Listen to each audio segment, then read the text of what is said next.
Good day, everyone. Good day, Ma'am Ana. This is Mark Del Inojo, a B.Ed second year student of Negros Oriental State University, Shatin Campus, and welcome to the Foundations of Special and Inclusive Education. In this video, we will be learning together about social model of disability as part of the topic Models of Disability. But before that, let me read first our learning objectives. At the end of our discussion, we will be able to knowledge, explain, and describe the social model of disability, skills, create a concept map, highlighting the barriers in society that affect the well-being of disabled individuals, and for the attitude, develop a deep understanding about the social model of disability and share it to the class. At this point of time, let us now proceed to our topic. What is social model of disability? Social model of disability is socially constructed. Instead of disability originates within the person, disability originates from the society as a result of the society's lack of understanding of individual differences. PWDs or persons with disabilities are seen disabled not because they are deficient, but because the society insists that they are deficient and disadvantaged. In addition, the standards and limitations that society places on specific groups of people are what disable them. In this social model of disability, it is in contrast with what is called the medical model of disability because in the medical model, disability is a health condition dealt with by medical professionals. Furthermore, people with disability are thought to be different to what is normal or abnormal, and disability is seen to be a problem of the individual, while in this social model of disability, it sees disability as a result of the interaction between people living with impairments and the environment filled with physical, attitudinal, communication, and social barriers. Therefore, it carries the implication that the physical, attitudinal, communication, and social environment must change to enable people living with impairments to participate in the society on an equal basis with others. For instance, you are a disabled person who can't use stairs and wants to get into a building with a step at the entrance. The social model recognizes that this is a problem with the building, not the person, and would suggest adding a ramp to the entrance.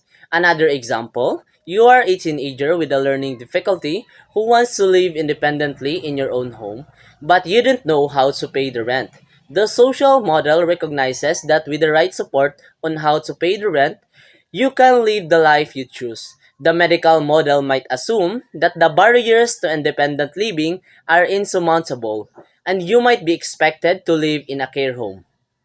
Last example, Mara, on the other hand, is a person with paraplegia, a condition that causes impaired functioning of the legs, who uses motorized wheelchair should be able to go around on her own.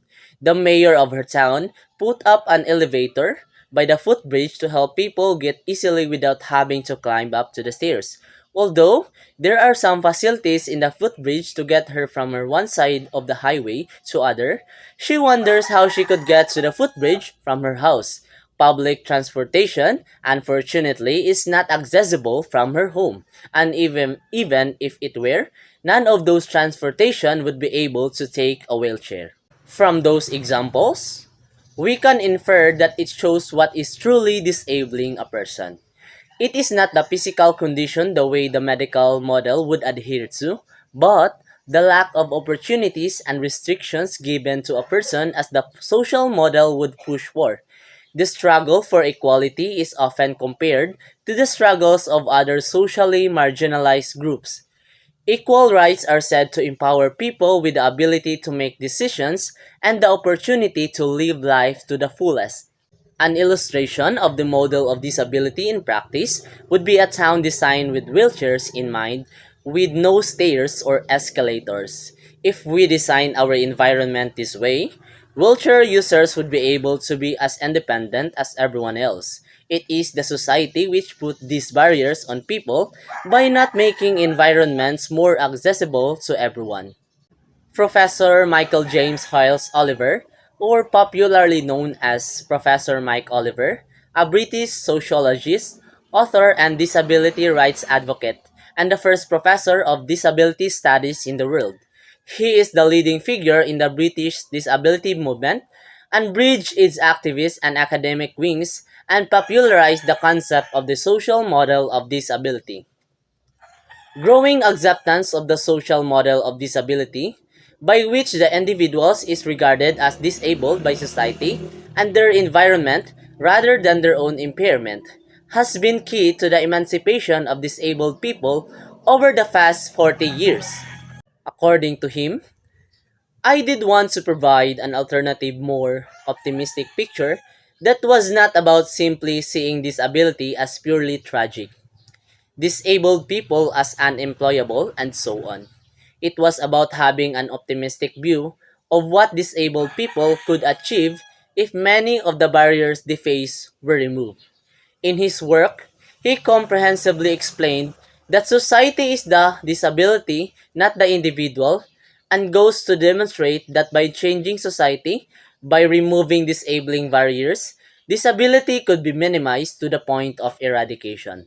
As Mike once described it, this different approach to disability changed it from being a medical issue to being a human rights issue. One of his quotes is, "The problem is not that I can get into that lecture theater. The problem is that the lecture theater is not accessible to me." Okay, let's move on to the barriers of the society that affect the disabled persons. First is the attitudinal barriers.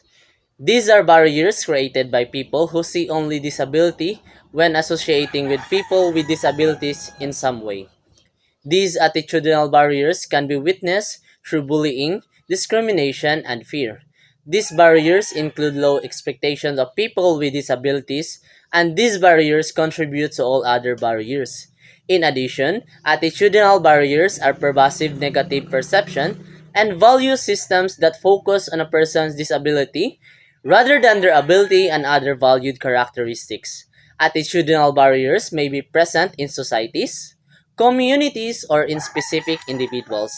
For example, receptionist talks to an individual support person because he or she assumes that the individual with disability will not understand. The second one is environmental barriers. Environmental barriers are inaccessible environments, natural or built, create disability by creating barriers to inclusion.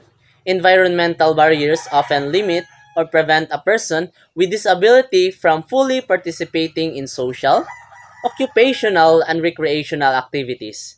Examples of architectural or physical barriers include sidewalks and doorways that are too narrow for a wheelchair, scooter, or walker. Second, desks that are too high for a person who is using a wheelchair or other mobility device. Third, poor lighting that makes it difficult to see for a person with low vision or a person who lip reads. Doorknobs that are difficult to grasp for a person with arthritis. The third one is institutional barriers. Institutional barriers, also known as systematic barriers, refer to the existing policies that unfairly discriminate and hinder people with disabilities in certain activities. Policy barriers often result from unintentional errors of assumption or omission. These include laws, policies, practices, or strategies that discriminate against people with disabilities. For example, denying reasonable adjustment to qualified individuals with disabilities so they can perform the essential functions of the job for which they have applied or have been hired to perform. Another example is that public transport being inaccessible to people with disabilities, which acts as a barrier in their day-to-day lives and reduces the ability of people with disabilities to participate fully in community life. The fourth and the last one is communication barriers. Communication barriers are experienced by people who have disabilities that affect hearing, speaking, reading, writing, and or understanding, and who use different ways to communicate than people who do not have a disability. For example, Written health messages may be inaccessible to people who are blind or vision impaired from receiving the message because of small print or no large print versions of material, and no braille or electronic versions for people who use screen readers. Another example, auditory health messages may be inaccessible to people who are deaf or having hearing loss from receiving the message because videos do not include captioning or Auslan. Another example, complicated health messages may be inaccessible to people with a cognitive disability from receiving the message because the use of technical language, long sentences, and words with many syllables which are not provided in the plain language or easy language. After understanding the four barriers in the society that affect the well-being of disabled persons, now, what is the importance of removing those barriers in the society, or why is there need to remove all the barriers in the society? Well, when barriers are removed, people with disability can be independent and equal in the society. In addition, removing barriers in the society help them nurture responsible individuals that contribute to the society.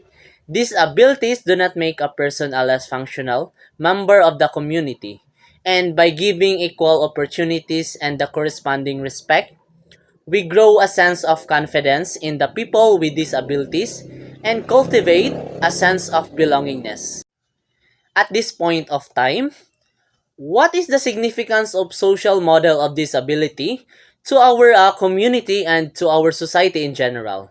Well, the social model helps us to recognize barriers that make life harder for disabled people. The social model seeks to change society in order to accommodate people living with impairment.